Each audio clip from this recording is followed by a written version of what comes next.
Hello everybody, this is Fernando for the latest Cryptids and Monsters video. Well, we're definitely on a roll when it comes to doing these scary encounters that people have had with skinwalkers. Lots of good views, lots of good comments and likes, so why not continue it? In this case, I'm going to focus on three more scary encounters, but these are actually longer ones too. So those of you that like those particular longer stories, the ones that you could just click play and then let it hear through their speakers or through your earbuds, this will be definitely a good opportunity for you. And as always, I'd love to hear what your comments are as far as your own encounters associated with these beings. Some people have posted those as well, so please keep on sharing. So this comes from another website focusing on total of 19 terrifying experiences, but here again, let's focus on three of them. These are all anonymous, no titles, no usernames. So let's start out with the first one here, and then this is what this user stated. Normally, I am completely stoic and don't care for superstition or anything like that. I look on backwoods stories like these with a sort of bemusement and have told and been told plenty of times over the years. Tonight was different. I'm a grown-ass man, but moments ago I just started sobbing uncontrollably and got so nauseous I threw up my dinner. I don't know what the F is going on, but after reading about some of these encounters, it was like something clicked and I started remembering. First, a little background. I was a weird little kid, incredibly full of energy and supposedly really smart. I loved spending all day outside, roaming the foothills and getting lost, then finding my way home. I was totally fearless, and it really pissed my parents off because, of course, they would get worried sick about me if I didn't come home on time or even until after dark. So I loved exploring, finding the hidden places and searching for interesting bugs and animals. My parents were convinced I was going to grow up to be a scientist of some type. Yet I had a sort of lack of respect for authority, and my constant failure to return on time resulted in some pretty serious groundings. My solution was to stop going out in the daytime and to start sneaking out at night. Now, my nocturnal adventures began when I was 12 years old. My range quickly increased from the neighborhood to the nearby golf course to the deep woods outside of town. I would sneak around at around 12 a.m. and then try to be back by 4 or 5 a.m. just before my dad woke up. I would use my morning shower to clean up, then stumble off to school like a zombie. Needless to say, my grades suffered and discipline measures became even stricter. Still, nobody could stop me from sneaking out and having my adventures at night. This went on for several years, and I never felt afraid, even when the cops were called on me occasionally, or someone shot off a gun, or when a huge buck stared me down after I stumbled upon a bunch of bedded down deer. I even heard a cougar scream once close by. That got my heart pounding, but I never felt true terror. A sort of startled alertness maybe, but the total dark wilderness never held no power over me. I felt powerful and vital, like I was doing something that nobody else does and conquering something that was unassailable for others. Until one night. Tears are coming to my eyes now and a chill is running up my back as I type this. I never remembered fully what the event was that made me suddenly, utterly stop my exploration and then totally shut myself inside. But reading these stories has seemed to open the door to something truly awful. I'm going to try to explain what I saw and felt and heard now, and then you can draw your own conclusions. It was a normal early summer night, cool, no breeze, clear sky, with the stars and moon out shining so brightly that after getting used to dark, you could make out shapes and shadows fairly well. A perfect night for an adventure. So I snuck out with my usual routine, quickly jogged out of the neighborhood, and then went past the golf course. I had somewhere in my mind where I wanted to go, and my plan was to head down a dry creek bed deeper into a small valley that I hadn't been to before. Everything was going just fine, and it was exhilarating to be going somewhere new and breaking a new trail. I didn't get very far into the woods, though, that night. Total silence was what made me stop. I remember it very clearly. Usually it was quite noisy, with crickets and other insects, so loud that it was almost annoying at times. But I encountered an area of complete dead silence, with only the sound of the breeze flowing through the pine trees. It was so odd and so sudden that I just stood stock still, waiting, how I usually did, for some clue as to what was going to present itself. Instead, an awful sensation flooded my body, a sort of welling dread that made the fine hairs on my arms and legs stand up and on the back of my neck too. It was electric and torturous, sheer, utter terror. And then the scream happened. So close I thought it was coming actually from above me. The worst sound I've ever heard in my entire life. It wasn't a cougar. I know what those sound like. It was a long, pealing, horrendous wail full of mind-bending hate. In that moment, I was sure I was about to die, that I had made a terrible mistake, and now I was going to pay the price. Something was moving in the dark shadows of the sparse pine trees right in front of me, not moving like any animal, not a deer or even a bear, both of which I've encountered before. This was a lurching motion of four limbs with a shadow the size of a man, and it was coming towards me. I was paralyzed. I couldn't move. Every nightmare a child has ever had about a monster chasing them, something they couldn't run away from, this was coming true. After that scream, everything was quiet. It wasn't making any noise as it moved towards me. No crackling of the dry pine needles, no breathing, nothing. I couldn't move. Tears were streaming down my face now. The terror I put away was coming back. I think I tried to run. I remember fleeing faster than I had ever moved in my entire life. Total silence, just the pounding of my feet and the scrabbling of my hands in the pine needles and the dirts and the roots. And I fell. I remember panting, face in the dirt, knowing I was about to die. I remember the silence coming over me and then a terrible chill. I remember the feeling of my bladder loosening and heat flowing down my legs, and I don't remember what came after that. And then when I came to, it was early morning. The sun was just beginning to rise. My only thought was that somehow I made it back home before my dad woke up, and I ran flat out the many miles back home. My dog snarled at me, snapping at my heels as I jumped over the back fence.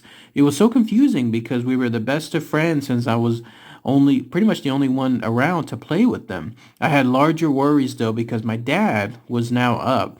I managed to climb in through the window into my bedroom and then changed. And so I went to school that day, but they sent me home with a fever. I never explored that night again, and I was never ever the same. My dogs never acted the same around me again either. I went from an almost too social, active young man to a complete and total social recluse almost overnight. I barely spoke for a very long time, and I almost failed to graduate high school. It was like nothing could ever matter to me ever again. I don't know what happened, but I know something happened. I'm sorry, it's very hard to write this without, any coherency because recalling this completely is making me nearly break down again. Till tonight, I haven't cried in almost a decade, and that was when I buried those dogs I mentioned, when they had to be put down from old age and infirmity.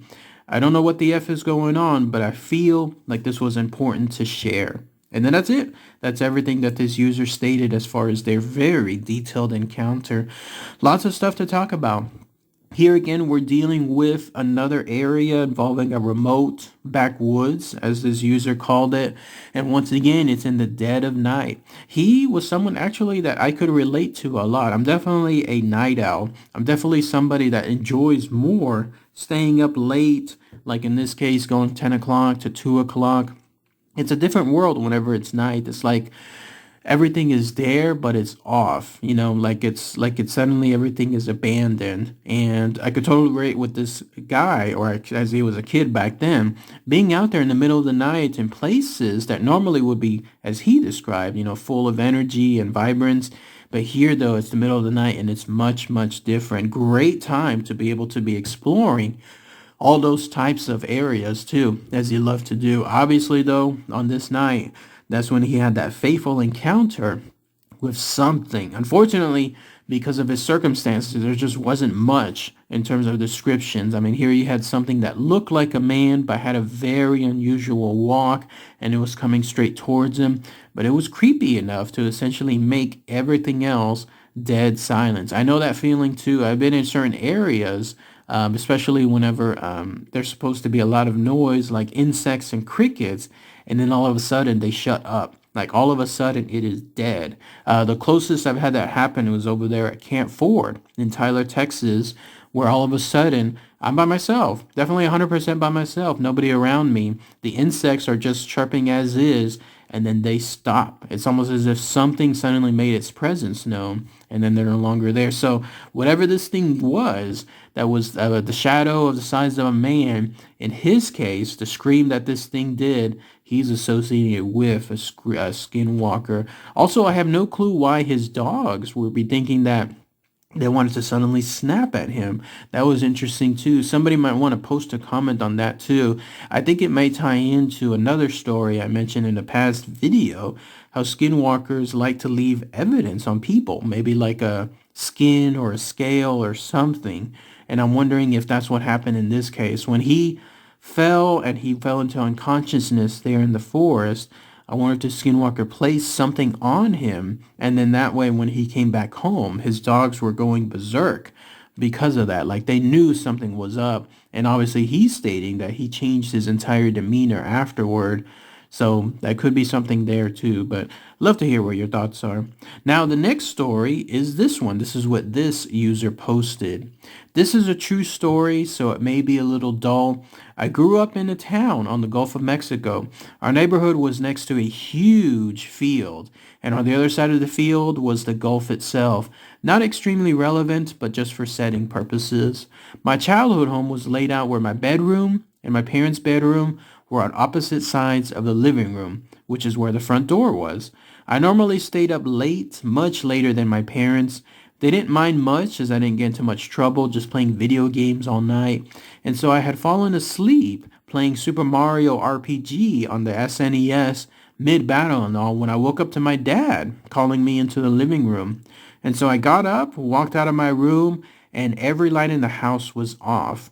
And so I called out, "Dad?" And so he called me again from the living room.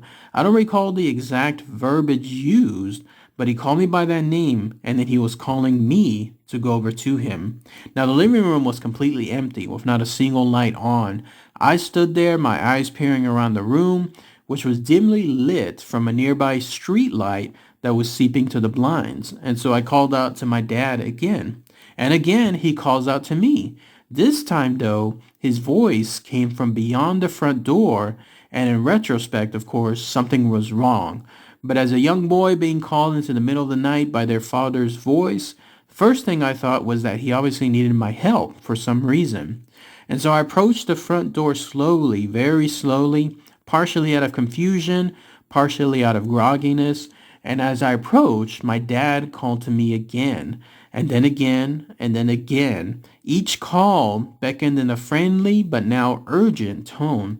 And so I was within reach of the doorknob. I stood there, and at this point, I felt that something was a little off. Maybe I was sleepwalking, or maybe I was caught in some vapor of sleep or something. And so I paused for a few seconds to really drink in my surroundings, feel my environment, and this gave me the time to truly take in the details. I was perceptive, I was awake, there was no mistaking it. And so I called out again, "Dad," and then there was silence, and then once again, "Dad," and then I heard him once more, stern this time, like he was anytime I was in trouble. He said, "Wood New, get out of here, now." Note, I'm guessing Wood New is the little boy's name. And so I thought to myself, oh, it's serious, I think to myself. And so I reached for the door. And so he said, "Wood New, what are you doing?" It was my mother right behind me. Her voice, in contrast to everything I was feeling in that moment, effing terrified me. It was the most startled I had ever been in my life, but that record wouldn't last long. "Dad's outside calling me. I think he needs me," was my reply to her inquiry. And so she said, "Dad's in the bedroom asleep. Were you dreaming it?" And this phrase is one of my most vivid memories. Just thinking about it has me covered in chills. Record shattered. This was by far the most single, terrifying moment in my life. No, I know for a fact I wasn't dreaming. I don't sleepwalk, and I remember waking up. I remember it very clearly. because I had fallen asleep during a battle in Super Mario RPG, and when I woke back up, Mallow was the only person left standing in my party. And then right after that was when I first heard something luring me outside. Maybe that's what woke me up in the first place. The active fear didn't last long, surprisingly. I had no idea what it could have been out there. The thought of what it could have been depressed me, and I had no response to the bombshell my mother had just dropped on me. I was emotionally exhausted by the fear. You know how that sickly, exhausted feeling you get when you receive absolutely terrible news? I simply muttered good night to her, shuffled back to my room, and laid there on the floor until I passed out from emotional exhaustion. I've never encountered anything like this since then. This seems like the place to share this story without instantly being told I was just sleepwalking, given that I have not had one single other instance of known sleepwalking. This turned out longer than I expected, and I feel very mixed at having immortalized these words essentially. Part of me feels good to share it to a receptive audience, but the other part of me feels like I'm just stirring some shit. Again, this is 100% factual. I didn't enhance any details. I've told this story for 20 years now the exact same way. It's one of the clearest memories I have from my childhood. And I, of course, don't know if it was a skinwalker, a goat man, a shapeshifter. I have no idea what the F it was. All I know is that it was something, and it almost effing tricked me. And that's it. That's essentially where this user ends their storyline. So much more dramatic in this case, story-like when it comes to this post. So let's focus it on here. First encounter, it looks like, when it comes to being by the Gulf of Mexico. But once again, it involved the nighttime, and it involved a huge field, as the user posted, implying that once again this was in the middle of nowhere type stuff. And here you have a situation where something was outside and it was trying to call out to this boy, and it was perfectly mimicking the voice of his dad, so much so that multiple times when he was speaking with whatever this thing was outside, if you could even call it that, like in terms of speaking and in terms of communication, here in this case, this thing was still sounding like his dad. Multiple instances for the boy to think, you know what, somebody is faking this. Like, in other words, it sounds like my dad, but it's not. No, in this case, it never did not sound like his dad. But obviously the red flags as far as the situation and the environment, that's what essentially made him feel uneasy. Kind of creepy when you think about it, no? If it really was a skinwalker out there, here you have something that could easily mimic his voice, right down to the inflections, not cause any red flags on that end. And it's just for the fact that, again, this boy was listening to his guts that caused things to just change. And then, of course, when he heard the noise, the confrontation from his mom, asking him what he's doing, why he's about to go outside, what was this obviously thing that was out there that was calling him, and then being told that it was his dad, but his dad was there in the bedroom the entire time. That's when it took a whole other turn. Interesting point on that, too. I've actually heard my name called during a ghost hunt that was there in Yorktown, Texas. I was investigating there. I was by myself on the first floor. This was an abandoned hospital, reviewing some of my footage that I just took, and I heard somebody called my name. They called my name exactly, like they said my name as is. And so I thought it was someone from my group, but this was coming from the direction that was more towards the inside of the hospital where no one was there, but everyone was outside at the time. And so instead of going back inside, like further into the hospital, I went outside, asked if anyone had called my name, and nobody said anything about that. Like they said, no, we haven't called your name. That was the first time I ever had something in terms of a ghost mimic somebody's voice and call out my name from far away to try to get me to go somewhere. That was really freaky. I get the creeps just thinking about that right now too. So I know exactly what this guy was going to when he realized that things were a little different as far as who was calling out that name. All right, let's focus on the last story here, and this is what this user has to state. My family moved to rural Pennsylvania when I was 4. I was immediately entranced with living in the country with several acres of woods behind us and the house seemed huge to me at that time. However, as a kid, I was always sensitive to spirits and energy, and there was definitely some creepy things going on in the house. So my parents noticed that I stayed with our dog, Bambi, a lot. He was a small sheepdog and my adventure buddy when we went walking in the woods. And in case you're questioning my parents, they trusted me as young as age 7 to walk around alone as long as I was with my dog, as he was very, very protective of me. And my dad would give me his cell phone to carry with me in case I needed any help. So up until I was about 15, I spent a lot of time alone by choice. After school, I'd be home by 3:20 in grade school. I'd eat lunch and then immediately take Bambi out to the woods, and we'd explore the surrounding forest and fields and meadows and ponds together. He was always right by my side, and he seemed really attuned to spiritual stuff too. If I felt something was in the house, he'd bark at it or whine, and then I'd watch him follow it around. Usually he'd pick up on this presence of something at the same time that I would. Anyway, from my backyard to the left, there is a small strip of trees, and in the fall and winter, when the branches are bare, you can see the field next door, which is about 300 yards from my house itself. There is a big plane shed up there, and it's kind of a runway where my neighbor would fly his biplanes off to. What's kind of important to the story is that I have no neighbors for a mile in every direction. It was pretty rare to see any kind of people on the surrounding properties unless it was my neighbor that was haying the field somewhere in the summer. But one day in early fall, I had been tromping through the woods with Bambi for several hours. I let him run off the leash most of the time, but he would only run ahead about 20 feet. And then he kept turning around to check that I was still there. If I lost sight of him, he'd retrace his steps and then find me again. That day, I got caught up in whittling something, so Bambi ran off a little bit, and I suddenly realized I was alone. Suddenly, there was a lot of crashing deeper in the woods, and I heard Bambi's alarm bark and a lot of yelping, and then some screeching. Now, raccoons and gophers make really effing scary distress sounds, so I figured that's what it was. So I called out Bambi, and he popped out of some brush, covered in pickers, and since I spooked, I ran right back home with him. And so right as I got to the back door, I stopped to catch my breath, and Bambi and I were just standing there when I spotted someone standing on the very edge of the runway. It was along the higher end of the field, and there was a steep drop off the edge of the hill at the very end of it.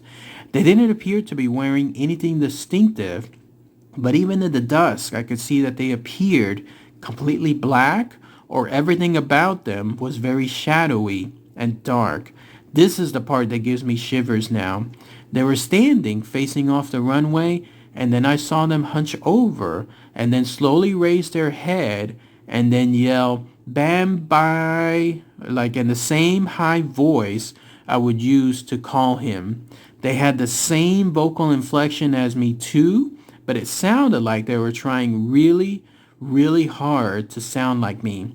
And next to me, Bambi tucked his tail under, lowered his head, and then he growled softly. And then they called again, but this time it sounded like they were losing their voice, as if they had been calling for a while. In my 8-year-old logic, I assumed that someone was trying to steal my dog, but why would they stand in the middle of the field and be obvious about it? And so when I told my parents about it that night, they just dismissed my story. The next day I went to my cousin's house 2 miles up the road, and my uncle told me about an animal he saw the night before that he was trying to identify. He said it looked like an emaciated cow sprinting across the bridge over the creek, which is about 200, 300 yards from the runway. And also since then, anyone who's been at my house has always been uneasy around the creek and that plane shed runway, whether or not they're interested at all in the paranormal. I know that a lot of death happens in nature, but I've also found several goats ripped out in the field, and the nearest house with any amounts of goats or farm animals is nearly 4 miles away, so a lot of unexplained things have happened up there. And then that's it. That's where this user essentially ends their story. Lots of interesting stuff to talk about. Once again, the theme involves out there in the country. Here you have a situation with a home surrounded by multiple acres of woods, with them stating that the nearest person and so on is like a mile away. So here you have a situation where they're by themselves. They have all this wooded area around them, and then that's where he, exploring with his faithful dog Bambi, ran across whatever this thing was. I'm wondering first if that weird yelp, that noise, that yell that they were hearing that he initially thought was raccoon and gophers, I'm wondering if that was something else tied to the Skinwalker. And then it sounded like the dog actually ran into some type of spiky animal, porcupine and so on. So maybe that could have been it too. But the fact that they in turn saw this thing standing out there in the middle of the field, standing nearby that runway, and then screaming Bambi's name in the same type of voice that the boy had, that was really creepy. That would definitely cause me to never go out there ever again in that type of area. I mean, even though this was dusk time, he could still make out essentially what that was. And then the fact that the uncle later stated, or I'm sorry, cousin later stated, and then uncle told him too, that there was this animal that looked like an emaciated cow. That's definitely another hallmark associated with the Skinwalkers. Creepy stuff altogether. Here you have something that is intelligent enough to know the name of the dog, tried to call out the dog, maybe in the sense to make sure that this dog goes out there, runs out there, and then of course this boy would have to follow, and then that's where the trap is set. Creepy stuff. But if anybody has any more info on these encounters, maybe somebody on a local level, maybe somebody that has other type of own encounters with these Skinwalkers, similar or different, please post those comments below. Love to hear what it is. All right, everybody. Thanks again as always. Take care. Bye.